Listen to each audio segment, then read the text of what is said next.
Welcome to the fifth video in my series of Grid Designer tutorials.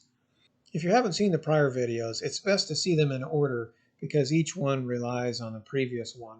In this video, I'm going to be talking about the substitution of colors up here at the top, which allows me to substitute colors from one to another all the way through the pattern without actually clicking on the pattern. It's a very powerful tool and it's very handy to do, and it will allow us to clean this up pretty quickly. I've actually gone back to the original created pattern before we did any of the cleanup in videos 2 through 4. This is back to the very first video. This is the dragon that we originally made, and I wanted to show you how easy it is to clean it up with this tool first and then go in with your pencil or your draw tool and the line tool.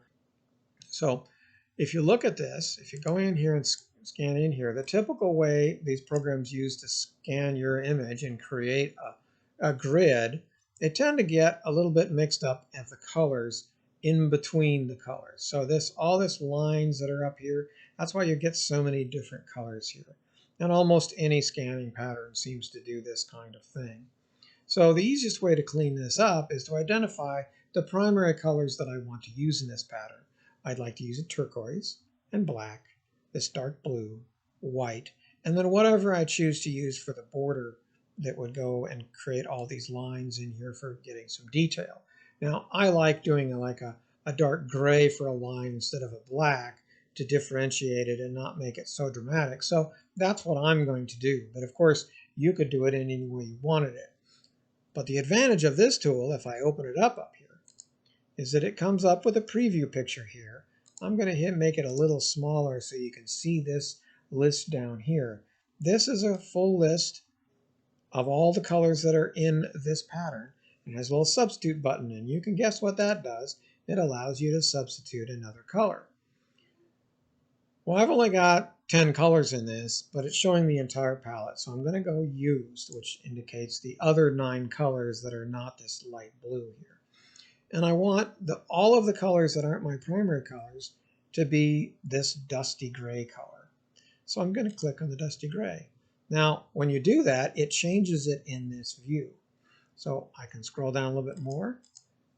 And the oatmeal is not one I'm going to want, so I'm going to make that dusty gray. This pale plum is going to go to dusty gray. The light gray, oops, too far. The light gray is going to go to dusty gray. Now that dark blue, the blue that's used here, is what his head is and a little bit on his feet. So I want to leave that one. There's my dark gray, or my dusty gray that I'm changing everything to. Here's my country blue. Well, that's not a color I want to save, so I'm going to make that the dusty gray. The white I keep, the turquoise I keep, and the black I keep. At this point, it's only changed this little image here, and if I scroll down, you'll see there's a convert button or close. If I close, none of these changes will take place.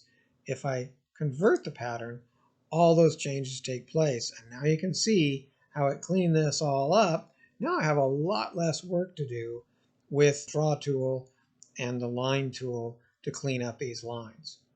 The other advantage of this substitute colors button is when I pull it up, let's say I wanted to have a different color for this turquoise background. I wanted to go with a light blue, say.